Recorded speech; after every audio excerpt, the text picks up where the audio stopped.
One of many reality TV shows produced by the Learning Channel is called Welcome to Plathville. And it follows a family that's like super old-fashioned, like conservative, old-school Christian, live like off the grid type thing. I mean, they have electricity, but I don't think they own a TV. The kids are not allowed to use the internet. They're all homeschooled. So very, I'll say old-fashioned family.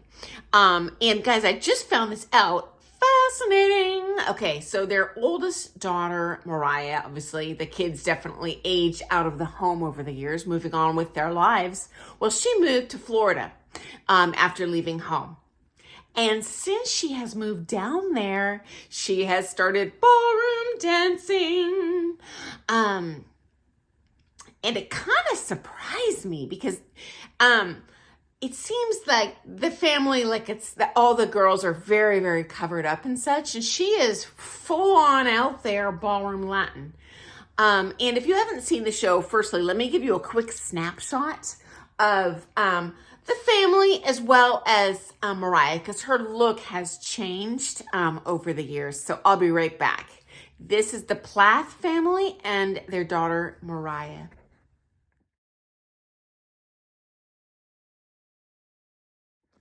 And I am all for this, friends. I personally don't think there's any better marketing tool for ballroom dancing than just, I'll say, organic exposure through the media, right? And so people see this on TV, they say, oh my gosh, this girl has obviously not come from a dance background. Now she can kind of dance and, you know, share that joy and the visual beauty with her and hopefully want to become a part of it. So I am all for this. Okay, guys, now she takes at the Fred Astaire Dance Studio in South Tampa, Florida. So obviously they specialize in smooth and rhythm there. So she does both smooth and rhythm.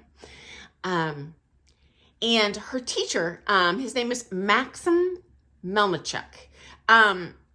And it's kind of weird to me, guys. Tell me what you think. But he's actually from the Ukraine, but he has, as far as I can tell, zero experience, even dancing international style. He started, apparently, with American style, which makes me wonder, you know, perhaps he didn't start ballroom dancing until he moved to the United States. I don't know when that was. They do have these chain studios internationally, but I don't know about Fred Astaire. I do have a friend that takes at an Arthur Murray that is not in the United States. So, hey, if you know more, tell me, because this is quite strange. I have many friends from, you know, the Ukraine and elsewhere in the world, but they all do international style. So this is quite strange. You know, watching him dance, you know, he's like any other, you know, chain studio kind of social teacher. Good enough. He can do prom with her, and he does. And the first showcase that they did together that I found was back in 2002. I believe it was like May. Now I can only find one competition that she has done where she did dance pro-am. And before I dive into that, I'm just going to show some quick snapshots of Mariah getting her ballroom and Latin on. Okay, here you go. I'll be right back.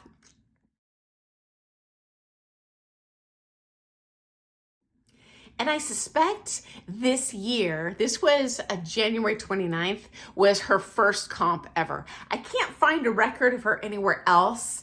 Unfortunately, the comp she did was closed to all but the Fred Astaire students. I don't know if it was closed like regionally or closed just to her studio. Unfortunately, you know, many of those chain studio things are closed, which I think is not good for exposing them to better dancing. But, you know, the important thing is she is experiencing a joyful, you know, healthy time there. And obviously she can pay, you know, for that experience because she's on TV. So I imagine she makes a good paycheck. I certainly hope she does for exposing her life on TV. I would have never realized, guys, that she was into ballroom dance now.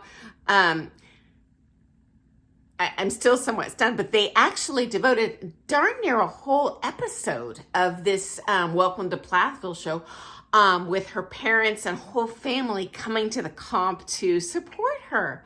And so that was super cute to see. That related question, guys. Do you invite your friends and or family to comps where you compete or showcases you perform at? The core of that question is, does it make you more nervous or less nervous to have them there? For me, it doesn't affect me at all. You know, when I'm on that dance floor, I am just solely thinking about the music and my partner, and the world disappears.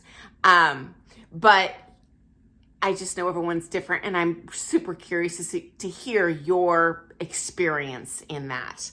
Anyway, the studio itself, again, it's the Fred Astaire, South Tampa. It seems to be consistent with any other chain studio. They've got like 10 to 12 kind of social teachers. They do host regular social dances, and consistent with the chain studios, which is where I think their strength is, they require their employees to essentially dance host at the dances. So not only does no one just sit around kind of left out, because certainly when you attend a social dance and you're not kind of known in town yet, you do unfortunately do a lot of sitting. It's not just you guys. I did too when I first started out, but then people get familiar with you and like, okay, she does know how to cha-cha. I can ask her, that's safe. But anyway, so they have like 10 to 12 teachers. They host dance parties. And it's almost like kind of a, I don't want to say free because you're paying out the nose to take it at a chain studio, but it's kind of like getting a dance lesson included, you know, with the package. You get a bonus because you're essentially like supervised practice, where you get to practice with your pro. That's a great learning experience. Obviously, they are not teaching you during that social dance, but you are learning kinesthetically just by being able to dance with them. So definitely do see a benefit to that. And the Learning Channel actually did show her doing a Viennese waltz on the comp floor in that lovely yellow costume you saw her sporting. They did not show her doing any other dances. They did not show her doing any rhythm. I'm assuming she did more than that. You know, I have never been allowed to go to those closed chain studio comps. So I'm not exactly sure how that whole system is set up. If you've got the inside track, let me know. Usually, you know, in, you know, kind of the open to the public, NDCA, all those, you know, very large sanctioned competitions nationally, everyone's invited to. People, I don't think I've ever seen someone go and do like one dance. Maybe if they were a newcomer, but you're going to do 2, 3, 4, 5, often many more. Just because you flew all the way there, you want to get your money's worth and get as much floor time as possible. So anyway, guys, I thought you would get a kick out of that story. I'm somewhat stunned because this family is so darn conservative. I would have thought in a million years, none of them would ever be hitting the ballroom dance floor. Certainly not, you know, in any sort of skin revealing costume. So I love it. Okay, guys, I look forward to seeing you first thing tomorrow morning with some more things ballroom dance. And hey, I am super curious. Let me know, what's going on behind closed doors at those chain studio comps. I would love to hear. And then secondly, are you like me? Is it just my family or friends are invisible if they're there? It just doesn't affect me at all? Or does it make you, oh, I'm confident, I got my crew here, I got my backup posse? Or are you just nervous, like, oh my gosh, I'm gonna have to see these people again? Because there is a degree of protection and anonymity when you go to a big comp and no one knows who you are. They won't remember you if you make a mistake. So anyway, guys, I look forward to seeing you first thing tomorrow with some more ballroom dance stuff. Happy dancing. See you soon.